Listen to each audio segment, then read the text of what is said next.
Hola, ¿qué tal? ¿Cómo están? Bienvenidos a Mesa Central Digital en este día martes 12 de mayo. No tengo efemérides de hoy. Vamos a buscar para darle efemérides de 12 de mayo, pero lo que sí está ocurriendo sin duda es el tsunami de indicaciones. Efectivamente se hizo esperar, pero llegó. Y estamos viendo cómo va a avanzar esa tramitación. Me dicen acá, me soplan una efeméride. Es el Día Internacional de la Enfermería. Un rol importantísimo. Recordamos también cuánto agradecimos al personal de la salud en general durante la pandemia. Y retomo eso porque en la mañana lo dijimos, pero está muy bajo los índices de vacunación, la cobertura de la vacunación de los niños desde 6 meses a 5 años. En la vacuna contra la influenza. Es importante que los niños estén protegidos de cara al invierno. Recordemos que se había dicho que venía compleja la influenza durante este invierno porque así se vio en el hemisferio norte. Por eso se adelantó también la campaña de vacunación. Y hay actualmente una cobertura en ese rango etario de los más pequeños de un 52%. No es suficiente para la fecha en la que estamos. Así que a vacunar a los más pequeños y por supuesto también a cada uno de los grupos de riesgo. Era el llamado que hacían también desde el MinSal. Martes 12 tenemos ahí también la ciudad en pantalla y también la región de Valparaíso, en particular Viña del Mar. A esta hora hay 10,5 grados en la región metropolitana. Estuvo fría la mañana, amanecimos también entre una nubosidad intensa en algunas de las comunas de la capital. Quizás era un presagio para lo nuboso que está esa tramitación de la mega reforma. Para Iquique hay máximas de 22 al norte del país, más al centro en Valparaíso máximas de apenas 13 este día martes, y ya más al sur en Puerto Montt. Tienen máximas también de 13 grados, pero está lloviendo durante la mañana y durante la tarde va a estar con nubosidad presente toda la jornada. Punta Arenas, máximas de apenas 7 durante esta jornada. Vamos al cambio de pantalla para contarles los temas de este Mesa Central Digital.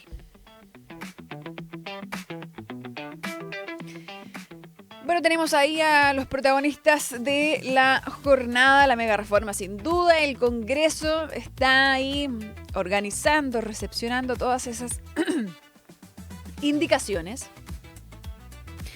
Ayer, antes del mediodía pasado el mediodía eran como 500 las indicaciones que habían. Ahora se habla de más de 1.300, 1.500, se dijo en algún momento que podían ser fácilmente 1.700. Así que vamos a ver qué ocurre. Hay sesión, de todas formas, y el calendario dice que hoy día se vota en particular en la Comisión de Hacienda. Así que vamos a conversar sobre eso.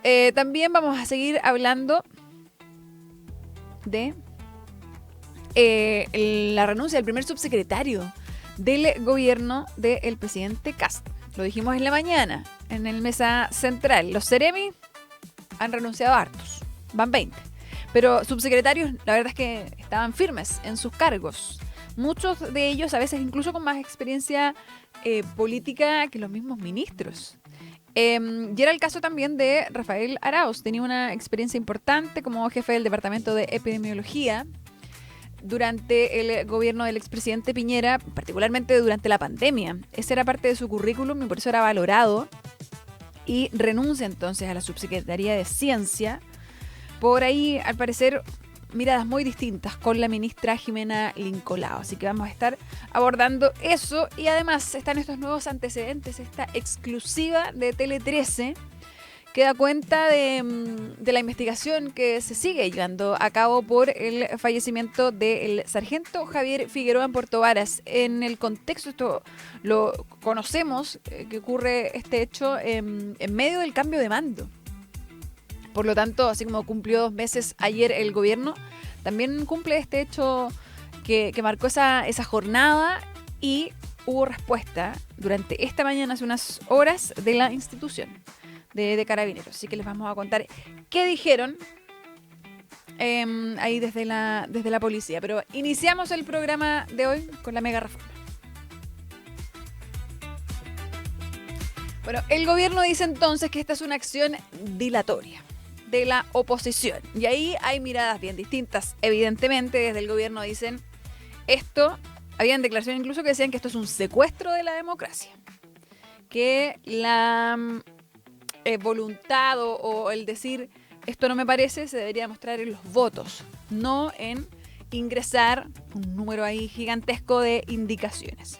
Por el otro lado, desde la oposición dicen estamos en nuestro derecho de colegislar y si el gobierno no ha mostrado apertura a ciertos diálogos o a cambiar, a modificar ciertos puntos de esta mega reforma, la opción que nos quedan son las indicaciones. Esas son un poco las dos veredas ahí como se están dando estas miradas. Han habido también reuniones relevantes. Esta mañana estuvo conversando con Iván Valenzuela en Mesa Central el diputado Moreno, que es el jefe de bancada de los republicanos, porque tuvieron una reunión con el presidente. Hoy día, a las 20 horas, en Cerro Castillo, también hay un cónclave oficialista con los senadores de cada uno de los partidos. Y bueno, y las indicaciones que han ingresado al proyecto de mega reforma son de la oposición en un gran número, pero también hay indicaciones del gobierno y desde algunos partidos del oficialismo han dicho que están estudiando también el ingreso de indicaciones. Ingresaron algunas también. En una de las diputada Jimena Osandón y desde la UDI, por ejemplo, decían vamos a estudiar. Si probablemente hoy día confirmamos si las ingresamos quizás más adelante. Tenemos algunos puntos también que corregir, pero pensaban hacerlo cuando ya esté el proyecto en el Senado. Porque saben que ahora, en definitiva, lo que hizo también con estas indicaciones, se enredó todo. Hay que hacer un cuadro comparativo, hay que buscar la manera también de ir filtrando, porque de seguro que en ese número indeterminado todavía, entre 1.500 indicaciones, deben haber puntos también que se repiten y deben haber algunas que son muy contradictorias de algunas que se acepten. Entonces dicen que ese podría ser un gran filtro. Esas que son directamente contradictorias pueden ir quedando fuera, pero aún así hay que procesarlas, hay que calificarlas de alguna forma y eso va a tomar tiempo. Vamos a revisar lo que decían desde el oficialismo, lo que decía el presidente de la Comisión de Hacienda de la Cámara de Diputadas y Diputados, el diputado Romero, republicano, y lo que decían también desde la UDI, Guillermo Ramírez, a propósito de lo que les comentaba, de esto de estudiar, de ingresar indicaciones, pero hacerlo en el proceso siguiente, en el Senado. Bueno, la cantidad de indicaciones, usted mismo lo decía hace un rato atrás, son comparables prácticamente con una ley de presupuesto. Entonces yo diría que para el trámite de una ley normal, esto es una cantidad que supera lo más o menos estándar, ¿ya? Yo voy a seguir con el calendario que tengo. Si el calendario que tengo es partir mañana el horario normal de las 15 horas y vamos a extender en una sesión especial hasta las 23:59. Vamos a seguir el día miércoles desde las 10:30 de la mañana hasta las 2:30 para continuar desde las 3 hasta total despacho. Ahí estaba entonces el presidente de la Comisión de Hacienda de la Cámara de Diputadas y Diputados. Y vamos a escuchar entonces ahora a Guillermo Ramírez, presidente de la UDI, que claro, dicen que no era conveniente sumar a todo ese universo grande de indicaciones ahora, pero que lo van a hacer entonces más adelante, pero insisten en la acusación, no en apuntar hacia la oposición y decir que esto no es constructivo en el debate, sino que es obstructivo.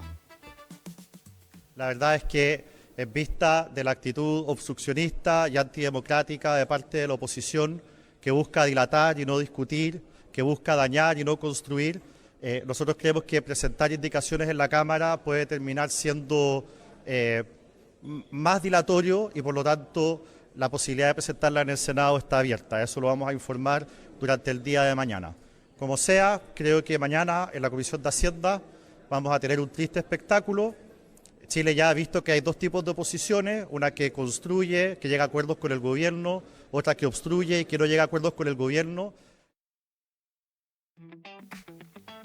Bueno, ahí estaba entonces la acusación que hacían con esta intención, dicen, de dilatar más allá de llegar a algunos puntos de consenso, de llegar a acuerdos en esta mega reforma. Han vuelto a insistir desde la oposición, bueno, por ejemplo, el diputado Araya, que es quien abre este debate y quien habla de tsunami de indicaciones.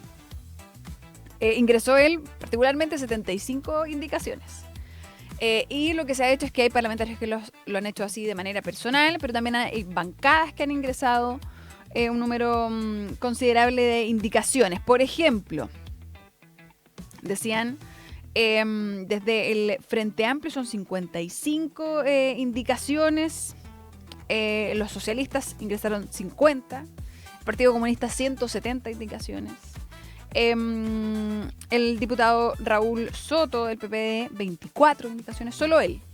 O sea, hay trabajo así como personal y también a nivel de bancadas. Y el oficialismo ingresó también una suerte como de documento donde también hay 10 medidas que se llama Crecimiento para Todos, que lo hicieron ahí en colaboración con algunos expertos del sector ahí de la oposición, pero donde además retoman cosas que se habían conversado antes o proyectos que dicen son necesarios volver a traer a la discusión, como por ejemplo el de Sala Cuna. Hablan también de levantar el secreto bancario, dicen, para combatir la evasión y la elusión, porque el proyecto de mega reforma trae también algunos puntos que dicen es importante fiscalizar, por ejemplo en materia de licencias médicas de los funcionarios públicos. Entonces acá dicen, para ir en ese orden de fiscalización hay que levantar el secreto bancario. De otros proyectos como por ejemplo el fortalecimiento del subsidio unificado al empleo, más allá de este crédito que se ha mencionado que está en el proyecto, que varios expertos decían que les parecía que era caro, que quizás no ayudaba tanto. Entonces son medidas alternativas a estas ideas del gobierno. El Partido de la Gente también ingresó un cúmulo importante de indicaciones, son más de 100 y 36 solo 36 eran de la diputada Sandra Parisi, que recordemos que en medio de cuando se comentó que se caía el acuerdo entre el Partido de la Gente y el gobierno, ella salió a decir que se le había jugado por llegar a un acuerdo con el gobierno y que la habían defraudado. El gobierno también ingresó 80 páginas de indicaciones, pero el consenso era que no eran muy sustantivos los cambios o no eran en los puntos que quizás se esperaban, por ejemplo, en materia de inteligencia artificial. Vamos a revisar lo que decían desde la oposición, que defendían el punto de ingresar las indicaciones, pero también hablaban entonces de mirar proyectos que están ahí, que quedaron de lado y que podrían servir para los objetivos que dicen tiene la mega reforma. En la mañana la oposición se hizo cargo de 10 temas específicos, lo anunció en particular. Y la bancada del Partido Socialista tiene del orden de 46 a 48 indicaciones presentadas como equipo de bancada que aluden a cada uno de estos temas específicos, al igual creo yo que lo van a hacer cada uno de los parlamentarios. Esto sin perjuicio de la facultad y el ejercicio que tiene cada parlamentario de presentar indicaciones conforme no solo el interés, sino que el nivel de expertise que tienen algunos parlamentarios en ciertos temas. Por ejemplo, en materia medioambiental, en materia laboral, que son específicas y que se van a ver luego de que se vean haciendo.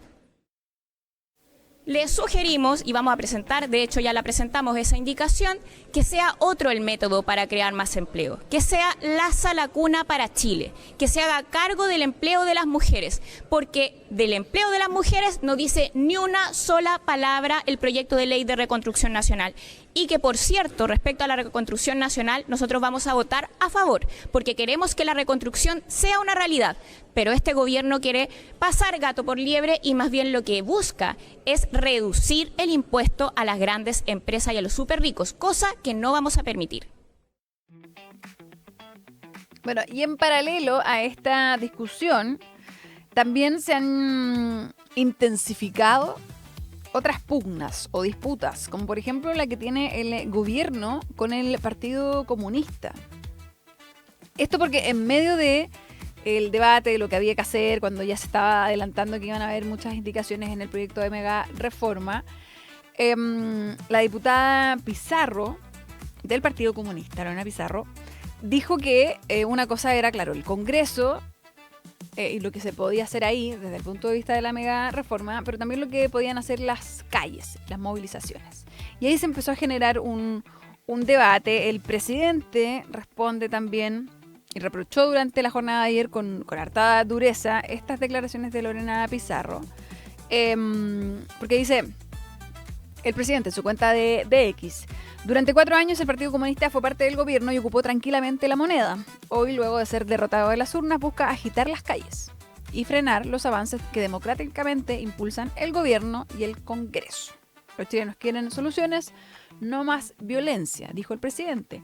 Luego también se sumó a esta crítica Mara Cedini, la vocera de gobierno, que decía que el Partido Comunista no podía dar cátedra de democracia.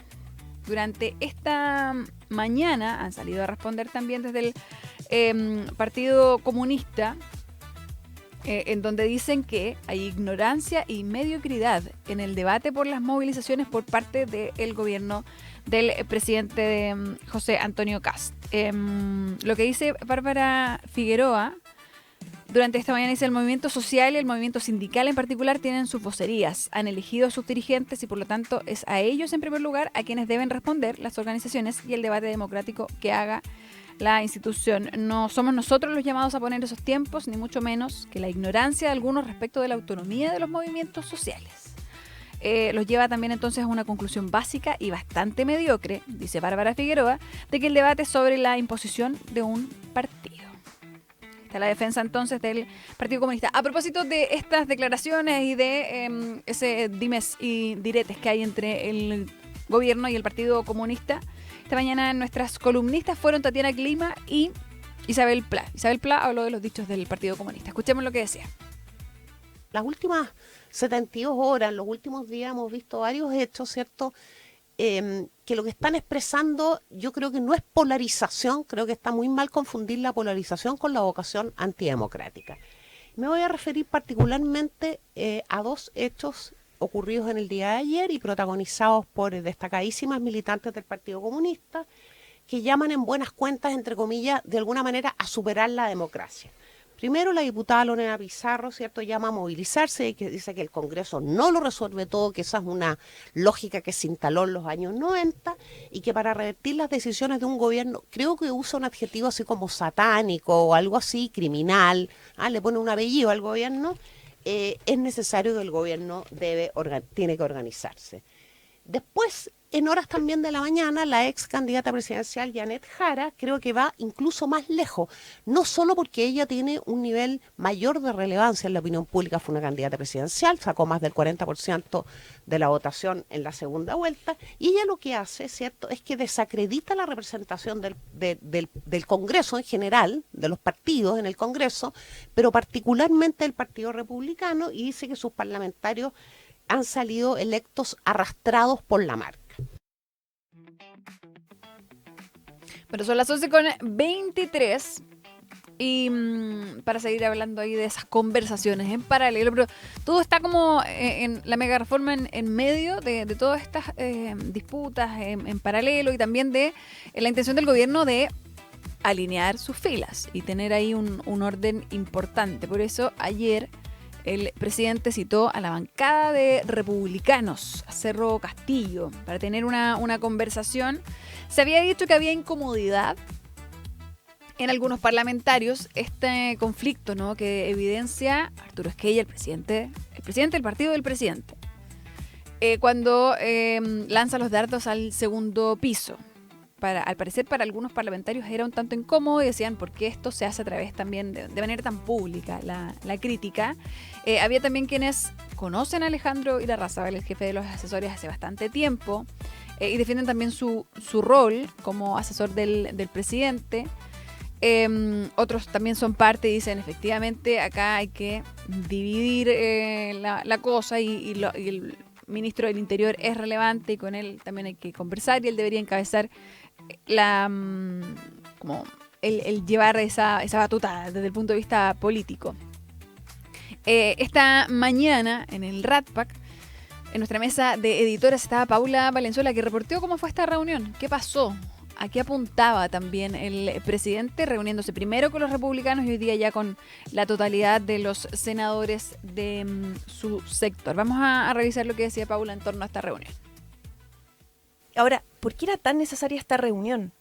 Benjamín Moreno, que también estuvo acá en la radio en el bloque anterior, el jefe de bancada, lo reconoció el lunes tras el comité político ampliado. Dijo que ellos estaban acostumbrados a hablar con Kast todas las semanas prácticamente, y ahora también lo repite en el bloque y dice como medio en broma, medio verdad, que ahora tienen que compartir a su presidente con otros partidos oficialistas, lo cual se deduce que no es fácil de sobrellevar. Luis, con evidente nostalgia, ¿no? Casi Sí. que lo echaba de menos. Sí. Evidente nostalgia, sí, porque claro, hay que recordar que el presidente antes de ser electo estaba ubicado en su oficina en calle Rapalo, en Las Condes, contigua a la sede del partido. Podían visitarlo, acompañarlo a giras, y era mucho más fácil administrar o mantener comunicación con una bancada de 13 diputados, no de 31. Y como bien decías, Iván, es la bancada más grande del Congreso y nunca habían sido oficialistas, por ende, era importante esta reunión para afiatar lazos entre el presidente y el partido. Porque si algo los caracterizó en el periodo anterior fue la disciplina. Siempre votaron alineados, sin críticas por la prensa. Cuando hubo diferencias fuertes, esos diputados salieron del partido, como por ejemplo recordarán Gloria Naibellán, Gonzalo de la Carrera, Cristóbal Urrutúa-Echea, y por eso sorprendió tanto, no era que nosotros magnificáramos tanto, sino que sorprendió muchísimo que el presidente del Partido Republicano, el partido del presidente, instalara una crítica pública que no se ha podido apagar durante semanas. Claro, una polémica entonces que deja ahí en el centro a los republicanos, dos personas importantes, ¿no? El presidente del partido, pero también Alejandro Irarrázaval, a quienes varios de los parlamentarios dicen tener una relación también de muchos años, de militancia también, o sea, es un conflicto entre dos republicanos también. Entonces, era sin duda compleja la situación. Y claro, y ahí Paula hace el punto en donde dice, era distinto antes, ¿no? Poder congeniar entre 13 parlamentarios y un presidente que estaba más al alcance versus 31, que son en la bancada, que llegaron todos, lo decía también Paula en su reporteo, fueron muy ordenados en ese sentido, llegaron absolutamente todos a esta citación que hace el presidente, pero es difícil a veces hacerlo cuajar todo esto con el resto de quienes conforman el oficialismo, ¿no? Lo sabrá también el gobierno anterior, en donde siempre se hablaba de que entre lo que se conocía como prueba de dignidad del socialismo democrático, tampoco nunca lograron tener una mirada quizás que fuese completamente alineada, habían visiones distintas y eso también se ha visto y se repite entre lo que es Chile Vamos y lo que son también los republicanos.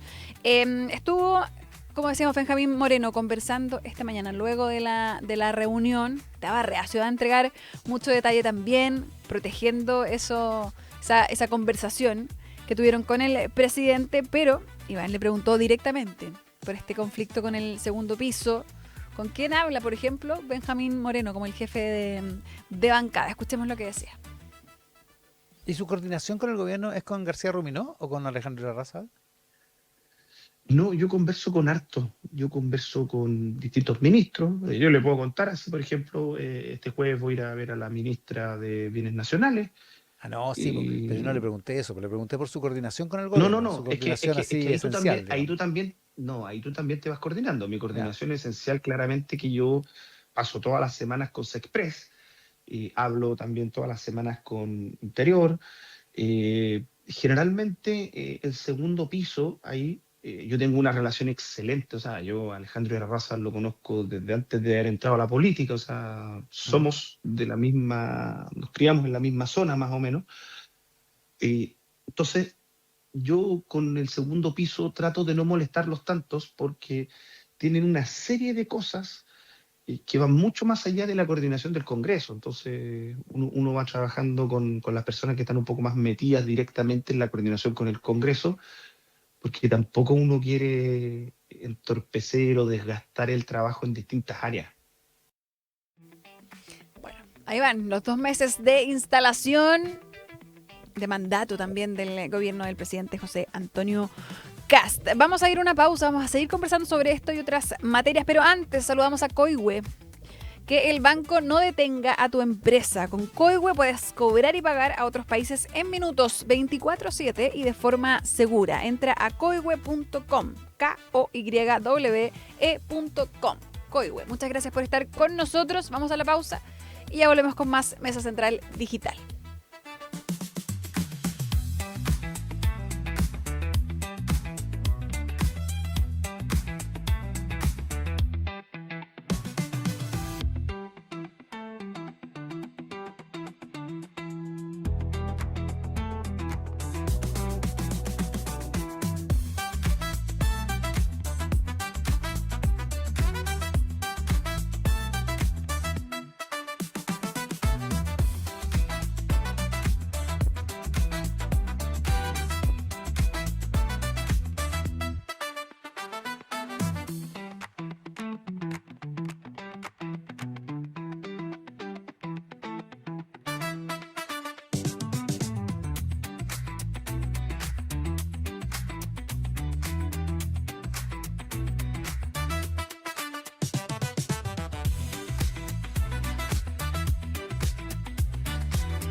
11:34. Y volvemos a Mesa Central Digital y vamos a hablar de inversiones. Porque fue parte de los temas que se abordaron esta mañana en nuestra mesa de editoras, pero también que abordaron las columnistas. Este panorama de inversión del gobierno del presidente José Antonio Kast, porque se ha mencionado harto, ¿no? Y también en cuanto a la mega reforma, algunas de las medidas también apuntan a eso, en entregar ciertas certezas, el volver a convertir a Chile, dicen, en un lugar que sea atractivo para la inversión extranjera, para que también haya más proyectos, para poder avanzar y crecer en materia económica. Así que Marily Lugers estuvo esta mañana abordando ese panorama. ¿Qué tal le ha ido al gobierno del presidente José Antonio Kast en esa materia? Bueno, previo todavía no tenemos mega reforma y hay ideas cómo podría propiciarse esto aún más. Pero veamos si sin reforma han habido avances. Porque si miramos el panorama de inversión en lo que va a este gobierno, sin tomar toda la discusión legislativa que es paralela, la gestión ha ido funcionando. El Comité de Ministros ha sesionado cada 2 semanas. Para que se hagan una idea, en 2022 sesionó 5 veces. Y el año pasado 8, y ahí se había acelerado bastante. Ahora ya van 4 en lo que está el gobierno y han canalizado más o menos un 50% de los proyectos que estaban a la espera, que estaban ahí en la cola para entrar al Comité de Ministros. Entonces después probablemente va a empezar a desacelerarse esta cantidad de reunión, porque en un tiempo más, si se juntan cada 2 semanas, no van a tener suficientes proyectos, pero lo que vamos a hablar son de algunos que acaban de salir o que están en la puerta del horno. Volvamos a Maratué. Este proyecto fue aprobado en el gobierno de Boric y hace unos días el Comité de Ministros le dio el vamos final. Y con eso destrabó $2.500 millones que empezarán a ejecutarse de manera escalonada. Una cosa interesante es que la primera piedra sí se va a poner durante este gobierno. El primer trimestre de 2028 se podrían cortar algunas cintas con el inicio, digamos. Lo que se viene en Maratué es una especie de ciudad cerca de Puchuncaví, que colinda con el mar y unos preciosos acantilados, pero no es un lugar de veraneo como uno se imaginaría. De cada 10 casas, 7 serán primera vivienda y 3 segunda vivienda. Es una combinación interesante esto de hacer lugares que tengan esas dos componentes. Bueno, ahí estaba entonces parte del análisis de Marily en torno a ese panorama de inversión. Y a propósito de eso, quizás tiene alguna relación, bueno, no quizás, tiene. Tatiana Clima dejó su joyita para hablar de un proyecto en particular que ayer anuncian desde el Ministerio de Medio Ambiente. Hablan de una inversión importante que se anota el gobierno, un proyecto grande, pero el punto que hace Tatiana Clima es que dice, este proyecto fue rechazado por 4 gobiernos anteriormente. Son 17 años en donde no había pasado los estándares, entonces dice mirar con preocupación el anuncio, como se hace también comunicacionalmente, pero las problemáticas que podría generar. Escuchemos lo que planteaba. El último rechazo fue en agosto del año pasado, fue unánime en el COEVA y fue 11 votos en contra, 0 a favor. Hace unos días, el Comité de Ministros del presidente Kast lo aprueba 9 meses después y la salida comunicacional es destrabamos un proyecto por 17 o 16 millones de dólares en tiempo récord.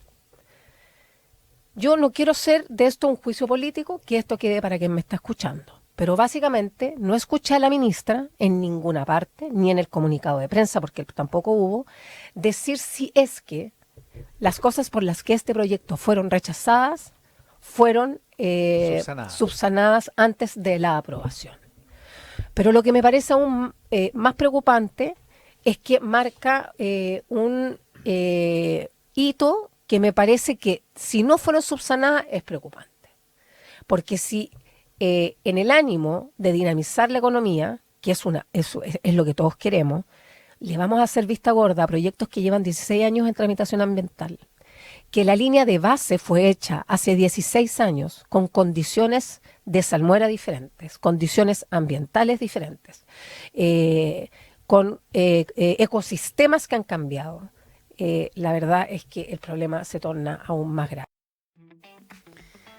Bueno, ahí estaba la visión entonces de nuestras columnistas, también de nuestras editoras. 11:39 y vamos a avanzar a este anuncio, ¿no? La renuncia del subsecretario de Ciencia, Rafael Araoz, que si lo pensamos también era quizás un nombre para la opinión pública que era más conocido incluso que el de la ministra, Jimena Lincolao. Porque como les comentaba al inicio del programa, él traía en su currículum el haber sido el jefe del Departamento de Epidemiología del MinSal durante la pandemia en el gobierno del expresidente Sebastián Piñera. Dicen que la razón de esta salida, de la renuncia, de quien ven ahí en pantalla ahora el ex subsecretario, tiene relación con la solicitud que habría hecho la ministra de sacar del cargo, despedir a cerca de 40 personas. 40 personas que se traducen como en el 30% de la dotación ahí de el ministerio, de la subsecretaría, y que el subsecretario se habría negado a materializar esos despidos. Eso habría generado ahí un problema.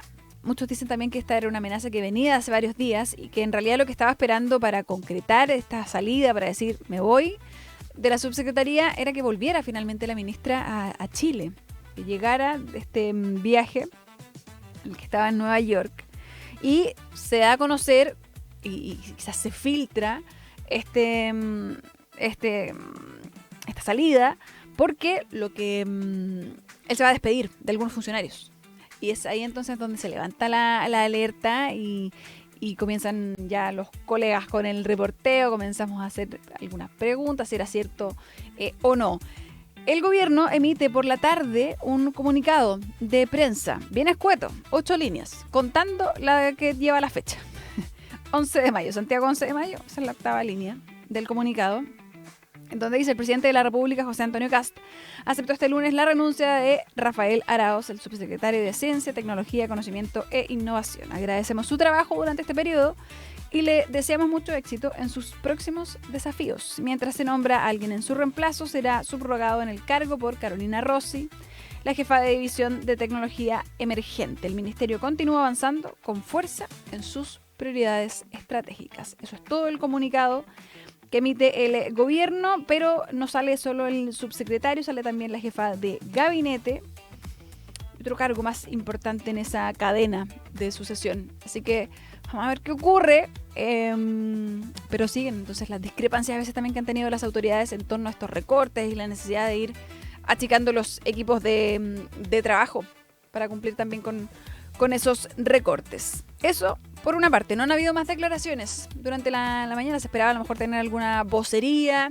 algo en cámara ahí de la ministra, y no ha ocurrido hasta ahora, cuando son casi el mediodía. Vamos a llegar casi al mediodía. Hoy formalizan también a los acusados de agredir al diputado que ven ahí en pantalla, Javier Olivares, del Partido de la Gente. Un hecho que ha ido como mutando en el relato, lo conversábamos esta mañana con Iván Valenzuela, porque el Mercurio tenía ahí, traía durante esta jornada un par de fuentes que distan del relato inicial que había dado el parlamentario, que dice que él llega a un club deportivo en Olmué y que lo agreden, que alcanza a estar 6 minutos, que esto era en base a también sus actividades como parlamentario en su distrito, y que es agredido de manera cobarde, y incluso señala al inicio que esto tenía que ver, era de carácter político, que lo que le habían gritado era la izquierda radical vive, algo así.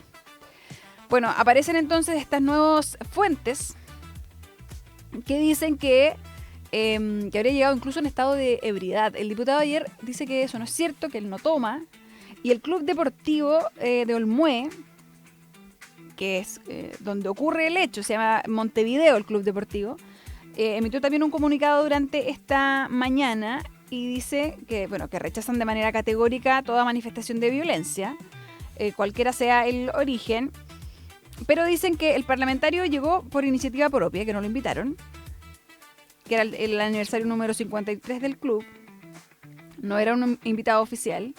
Y dicen, considerando su comportamiento, expresiones y forma de actuar durante la actividad, se presume que el diputado se encontraba bajo los efectos del alcohol.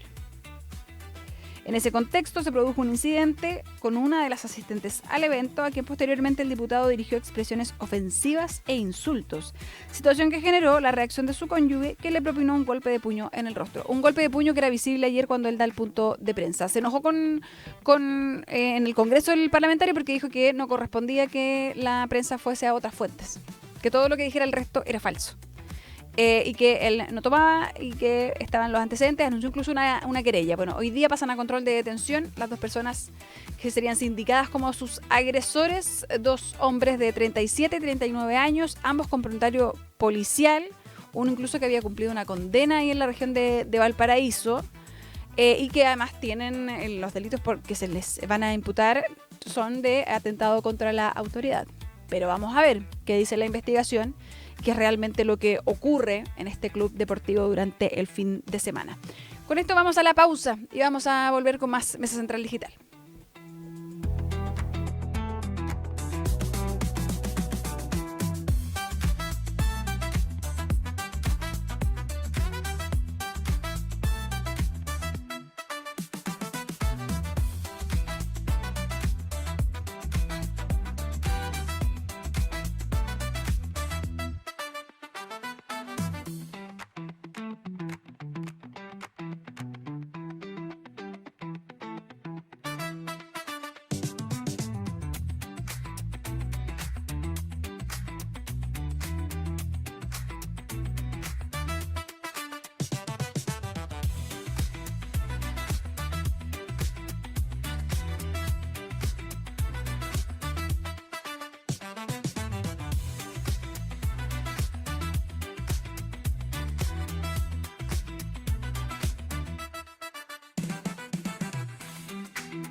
Con 49 y volvemos a Mesa Central Digital para abordar ya en esta última patita, además de nuestro bloque, vamos a hablar antes de este antecedente que revela ayer Tele 13. Abrió el noticiero con esto nuevos luces en la investigación por la muerte de Javier Figueroa, el sargento Javier Figueroa, quien es atacado, ¿no?, con arma de fuego. Eso era lo que conocíamos en ese entonces.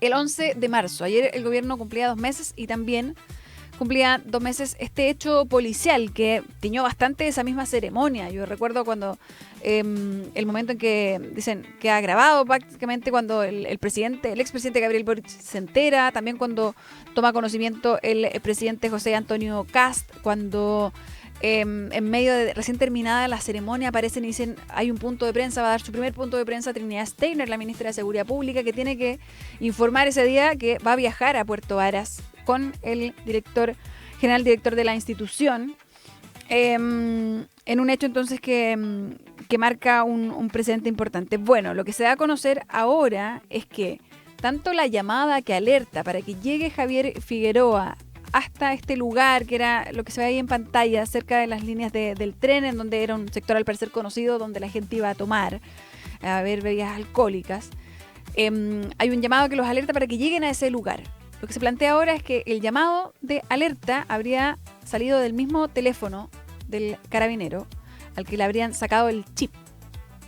Pero sabemos que se puede hacer llamadas de emergencia a números como el 133 de todas maneras, aunque no esté con chip el teléfono, pero que correspondería entonces a el carabinero Javier Figueroa, y que el arma, la bala que le llegan en la cabeza y que provoca entonces también su muerte, 8 días después se declara, pero en ese momento era muerte cerebral ese mismo día, también sale de su arma de servicio. Entonces, eso es lo que conocemos ahora, gracias a esta revelación, una información de Víctor Rivera en Tele 13. Ya ha habido reacciones por parte de la institución, que a través de un comunicado dicen que efectivamente hay una investigación. Dice, se trata de una investigación de carácter reservado que se encuentra actualmente en pleno desarrollo, pero que como Carabineros de Chile van a seguir colaborando activamente y poniendo a disposición del Ministerio Público todos los antecedentes y apoyos necesarios para contribuir al esclarecimiento de estos hechos. Recalcan desde Carabineros su compromiso con la transparencia, la responsabilidad institucional y el respeto al debido proceso. Recordemos también que en medio de todo esto habían sujetos de interés en esta investigación, personas que decían que fueron detenidos y que no tenían nada que ver. Una persona que me acuerdo que denunció que llegaron a su casa, que no entendía nada, que la gente también lo señaló de algo que no había hecho. Así que vamos a ver qué sigue ocurriendo con esta investigación y que finalmente pasó esa jornada previa al 11 de marzo. Y ahora sí, vamos al bloque digital con Daniela Jansson. ¿Qué tal, Dani? ¿Cómo estás? ¿Cómo estás, Cota? ¿Bien y tú? Muy bien. Qué bueno. Traje 3 noticias para comentar contigo. A ver. 3 noticias que están marcando en redes fuertemente, sí. A ver. Primero es la reunión de Lula da Silva con Michelle Bachelet en Brasilia, porque este lunes el presidente brasileño recibió en la capital de su país a la ex mandataria chilena. Esto en la ronda de reuniones de Bachelet por su cargo, por su postulación a secretaria general de la ONU. Lula da Silva reconfirmó su apoyo. Recordemos que Brasil y México apoyan a Michelle Bachelet, pese a que Chile le quitó el apoyo. Claro. Chile no, pero Brasil y México sí. Exacto. Bachelet, recordemos que se enfrenta a otros candidatos de la región, como la ex vicepresidenta costarricense Rebeca Greenspan y el argentino Rafael Grossi, que es director general del Organismo Internacional de Energía Atómica. El presidente brasileño dijo a través de un comunicado que la experiencia de Bachelet como jefa de Estado chilena y su conocimiento profundo de Naciones Unidas la acreditan para ser la primera mujer latinoamericana en liderar la organización. Pero hay, claro, 2 puntos quizás importantes en esa frase, que él apunta a que debe ser sí o sí una mujer, que es la señal que dicen que se espera también desde la ONU, pero la separa además de la otra candidata mujer, porque dice que tiene experiencia previa. Exacto. Entonces ahí hay 2 puntos como a favor en una sola frase, y que serían también los mismos que han estado repitiendo incluso acá desde la actual oposición respecto de esa candidatura. Exacto. También Lula agregó que durante la reunión discutieron temas sobre, por ejemplo, la política internacional y también el rol de la ONU en la promoción de la paz y el desarrollo sostenible. Vamos a ver. Igual que harto tiempo. Queda un proceso largo el de candidatura. Sí. Recordemos que para resultar elegido, el candidato o candidata tiene que recibir los votos de una mayoría de integrantes del Consejo de Seguridad de la ONU, no ser vetado por ninguno de los miembros permanentes y luego ser aprobado por la Asamblea General. O sea, son varios pasos los que tienen que pasar los postulantes para llegar a... La parte al del día. veto decían que puede ser complicada, que Estados Exacto. Unidos podría a lo mejor aplicar ese veto para favorecer al candidato argentino. Exacto, Rafael Grossi. Vamos a ver qué ocurre, qué pasa con Michelle Bachelet. Exacto. Otra noticia, una noticia positiva es que Chile Chile comenzó su participación en el Festival de Cannes 2026. Este martes partió este festival, se va a extender hasta el 24 de mayo. Uno de los hitos también importantes es que el cineasta neozelandés Peter Jackson va a recibir la Palma de Oro de Honor. Y nuestro país va a estar presente en la sección Un certain regard con el film El deshielo de Manuela Martelli. Y también va a estar presente en la quincena de realizadores de Chile, que va a participar con 2 títulos de la productora Planta. Primero La Perra, que es una adaptación de la novela de Pilar Quintana, dirigida por Dominga Sotomayor, y La Libertad Doble, vinculada al universo del cineasta Lisandro Alonso. Pero, ¿qué es lo más llamativo? ¿Qué es lo que se ha comentado también harto en redes? Es la participación de Diego Céspedes, director de 31 años, que con su ópera prima, La misteriosa mirada del flamenco, ganó en esta misma sección Un certain regard el año pasado, y que ahora también es parte del jurado internacional. Son 8 figuras internacionales de la industria cinematográfica que integran el jurado de la competencia oficial de Cannes 2026, y Céspedes va a ser este integrante de la sección oficial de largometrajes. Vaya, dicen que es un hito importante porque anteriormente Chile había tenido participación, no muchas personas habían sido parte, pero eran mucho mayores. O sea, acá Sí. destacan lo joven que es y lo talentoso, y el reconocimiento entonces que se hace tan como a inicios se puede decir inicios, pero de su carrera. Ahí, además se ve más pequeñito, si uno lo mira como en la fotografía se ve menos de 31 años. Sí, muy joven, muy joven. Muy joven. Y, por ejemplo, mira, le ha ido tan bien en Chile, más de 54.000 espectadores acumulados. Lleva 9 semanas su película en cartelera. También su largometraje fue elegido como carta representante del país en los Oscars. Al final no quedó seleccionado, pero de todas formas es un tremendo reconocimiento, y también lo postularon para los premios Goya. Y el director chileno va a tener que participar en la elección de la obra ganadora de la Palma de Oro junto a Park Chan-wook, también con Demi Moore, con Chloe Zhao, con Stellan Skarsgård, Ruth Negga, Laura Vandel, Isaac de Bancolé y Paul Loverty. Se está con la creme de la creme. Exacto. Y Chile ahí. Me Chile parece ahí maravilloso. posicionado. Así que invitados a todos para ver esta película y asistir a los cines. Sí, y bueno, lo de Manuela Martelli también.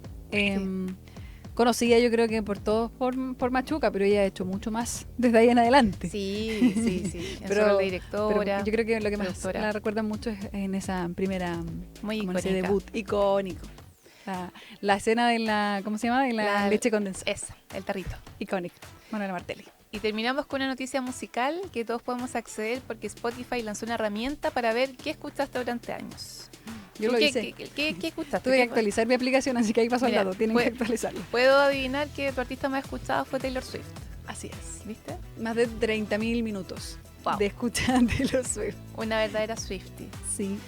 Pero era entretenido porque cumple 20 años esta plataforma. 20 años, sí, Yo pues sí. quedé impresionada. Entonces como que da cuenta de la primera canción que uno escuchó. Exacto. Canciones sí. que yo creo que yo ni me acordaba que eso eran mis gustos musicales hace tanto tiempo atrás. Sí, contémosle a las personas que nos están viendo y escuchando que Spotify, bueno, presentó esta experiencia interactiva dentro de la plataforma. No hay que descargar nada, como tú dijiste, quizá Claro. hay que actualizar la aplicación. Esto es para celebrar su aniversario número 20, que esto se cumplió a mediados de abril, pero siguen lanzando diferentes regalitos. Esta experiencia se llama Spotify, tu fiesta del año y de los años. Y es una función personalizada que mide, por ejemplo, el primer día que tú descargaste la aplicación, cuál fue la primera canción que escuchaste, el artista que más veces has escuchado. Tú también lo puedes compartir en tus redes sociales. Está disponible a partir de hoy. Y esto también funciona de manera similar al Spotify Rap. Claro, que la gente lo espera harto a fin de año, el Spotify Rap, que claro, es como solo un año, pero este es desde inicios, como desde cuando uno se conecta o se vuelve ahí, hace su cuenta oficial en la aplicación. Entonces está entretenido, y también me fijé que tienen listas de reproducción, como lo que ha sido también más destacado para la aplicación en general durante el último tiempo, por género. Sí, está y por entretenido. ejemplo también te da la opción de las 120 canciones más escuchadas por ti y te las dan en una lista. Ah, mira, eso no me fijé, a mí no me pareció eso. Está entretenido, 120. Ah, A mí ¿sí? me dio como el par nomás de canciones más escuchadas, o las primeras. Pero está entretenido. Otro regalito de Spotify. Pero Sí. yo quedé muy impresionada, cumple 20 años. Aunque decían que en realidad como que se lanzó de manera masiva en 2008, parece. Sí, ¿tú cuándo partiste con Spotify? Me decía que 2014. Ahí yo había hecho mi sign up con Spotify. De ahí no lo he soltado. Es que hay tanta cosa ahora en Spotify. Es que Los sí, pues podcasts. también están los podcasts que están Las TLC entrevistas. Radio, pues, la entrevista, está el Nuestras rap, entrevistas están los están ahí. columnistas, está todo ahí, así que ahí también Sí. nos pueden escuchar. Me han escrito varias veces que les gusta el escuchar las entrevistas, que es que los acompaña harto las entrevistas de Mesa Central en Spotify y también el Rat Pack. Para quienes a veces no lo escuchan en el momento en la mañana, están en Spotify. Así que pasamos el dato también, aprovechando estos 20 años. Somos parte de ese catálogo extenso. Se nos acabó el programa, Dani. No. Pero les recuerdo que tenemos nuestro sitio web, tele13radio.cl, que estamos en el 103.3 en el FM, con más música y noticias, y que están nuestras redes también de Tele 13 Radio, las ven ahí en pantalla, para todo lo que va pasando en el momento, cuando en el Congreso están conversando y hay vocerías, 1370 indicaciones, dicen. Subió harto ha ido subiendo y bajando ese número, vamos a ver cómo se da esa conversación y ese debate con este tsunami de indicaciones en la mega reforma. Nos vemos mañana en el mismo horario, a las 11 acá, por el streaming. Que tengan una excelente jornada. Chao, Dani. Buen día. Chao, Cota, igual Nos para vemos. ti. Chao, chao.